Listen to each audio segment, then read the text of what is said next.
Bonsoir et bienvenue dans l'émission qui vous fait voir l'actualité autrement. La question de cette édition du jour, la démocratie engendre-t-elle la langue de bois nécessairement ? Franck Lepage, éducateur populaire. Bonsoir Franck. Bonsoir. Vous êtes éducateur populaire depuis plus de 10 ans dans une SCOP, une des 4 SCOP de France. Celle-ci s'appelle le Pavé, c'est une coopérative d'éducation populaire donc, et non pas copulaire. Franck Lepage donne des conférences gesticulatoires et vous animez des stages, et c'est très très sérieux, de 3 heures ou d'une journée, des stages de désintoxication de la langue de bois. Et puis vous êtes aussi dans ce livre, l'altergouvernement, une utopie. Et si vous étiez citoyen dans un altergouvernement, eh bien vous vous occuperiez, Franck Lepage, de la sous-direction des langages, ce qui tombe bien pour le thème de ce soir. On y reviendra. Franck Lepage, qui est à côté de vous, donc qui a créé ces ateliers, entre autres, de désintoxication de la langue de bois, vous vous dites, que se passe-t-il dans nos têtes quand on appelle un licenciement collectif un plan de sauvegarde de l'emploi, la fragilisation, la flexi-sécurité. Voilà, là on est vraiment dans l'exemple type de la langue de bois, et je crois même que vous allez faire une démonstration empirique à l'instant, tout de suite avec vos fiches. Mais, si vous voulez, il n'y a pas seulement... prolifération, il y a une stratégie. Derrière la langue de bois ? Bien sûr. Il y a des équipes qui travaillent. Je ne suis pas dans le secret des communes. Non mais là, vous êtes un peu théorie du complot, là ? Oui, alors il y a 2 erreurs par rapport à la théorie du complot. La première, c'est d'en voir partout. La deuxième, c'est d'en voir nulle part. Bon. Il faudra poser la question aux communicants de l'Élysée, mais enfin, quand les journalistes doivent parler de croissance négative et ne jamais citer le terme de récession, qu'est-ce qu'on fait ? Est-ce qu'on en rigole ?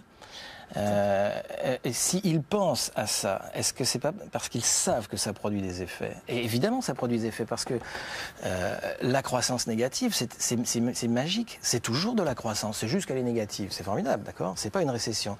Je veux dire, on pourrait passer les frappes chirurgicales, les dégâts collatéraux.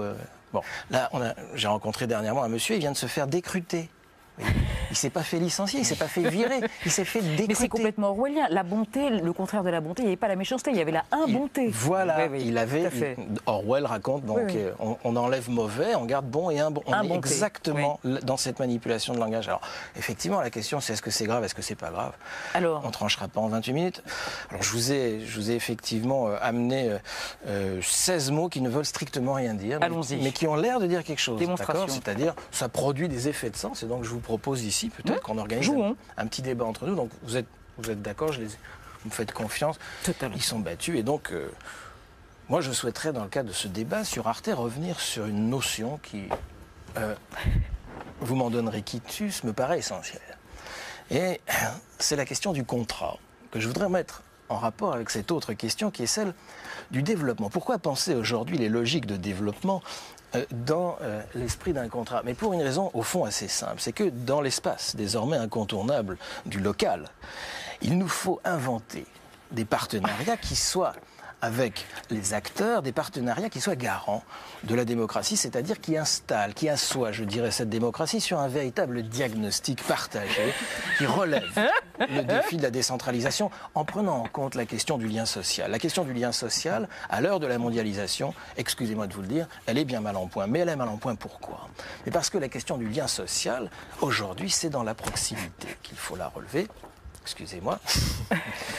Et dans la proximité, la question du lien social et de la mondialisation, c'est tout simplement la question interculturelle. Alors moi, je pense que ce beau vocable de citoyenneté, aujourd'hui, nous devons l'appliquer aux habitants eux-mêmes et avec les habitants mettre en place des logiques de participation et au fond, pour un homme politique ou pour une nation tout entière, quel plus beau, quel plus magnifique projet.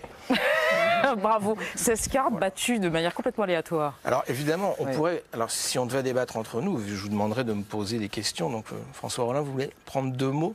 Oui, et puis vous me bricolez une question avec ça. Enfin, vous faites une phrase, ça va le faire. Voilà. Hein, donc,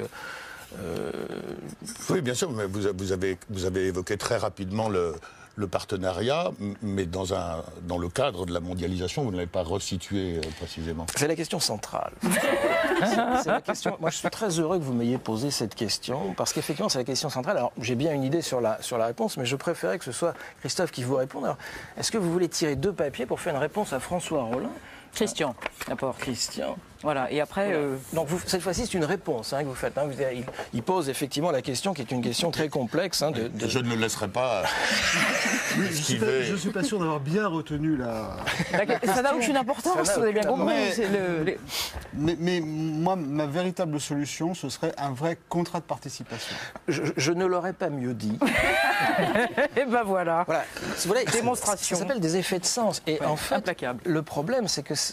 Et après, ça va être sûrement à vous d'en dire deux mots. Vous faites mon boulot, là. Vous êtes en train de faire mon boulot, en plus. C'est vrai. C'est vrai. Et je dirais juste ça, c'est que cette langue, on ne l'utilise pas dans la vie courante. Vous êtes d'accord? Quand vous invitez des amis, vous ne leur proposez pas de venir faire une séance de lien social, d'accord? Donc c'est une langue qui détermine nos relations institutionnelles, nos relations à des institutions, nos relations professionnelles, toute la folie du management, ok? Les collaborateurs, d'accord, et puis évidemment la langue politique. Mais on pense toujours trop souvent que à celle-là. Je veux dire, la langue politique, c'est l'homme politique à la télé, etc. Mais je veux dire, dans le monde de l'entreprise, ce langage est en train de détruire jusqu'au métier, et donc est en train de détruire le syndicalisme. Vous vous rappelez du référent bondissant? Oui. Donc l'entreprise, la vie politique, mais... L'éducation nationale, il n'y a plus d'échec scolaire, c'est fini, c'est interdit. Il y a de la réussite différée. C'est ça, c'est des oxymores C'est sublimes. intéressant que vous disiez bienveillance, parce qu'un des problèmes qu'on a politique aujourd'hui, c'est l'incapacité ou le refus de désigner des adversaires. Je veux dire, d'accord? Parce que dès que vous osez désigner un adversaire, immédiatement vous dites vous êtes négatif, vous n'êtes pas bienveillant, quelque chose qui... D'accord? Et ça, il n'y a pas de politique sans désignation, il n'y a pas de démocratie. Sans désignation de l'opposant. Et Franck Lepage, vous continuez à animer régulièrement vos ateliers de désintoxication. Pas seulement, on apprend à résister au management, à éducation la populaire. Qualité. Oui, Et ce qui est intéressant dans le bouquin de l'altergouvernement, celui-ci, il y a 18 personnes qui ont été sollicitées pour faire un projet de ministère, c'est que vous n'avez pas de langue de bois précisément, parce que c'était pas la peine. Et donc c'est assez intéressant de voir comment vous avez là 18 projets de ministère dont les ministres actuels seraient quasiment incapables, n'oseraient jamais proposer des choses pareilles, quoi. Parce que là, on appelle un chat, quoi. Merci pour cette langue vraie, en 28 minutes à tous.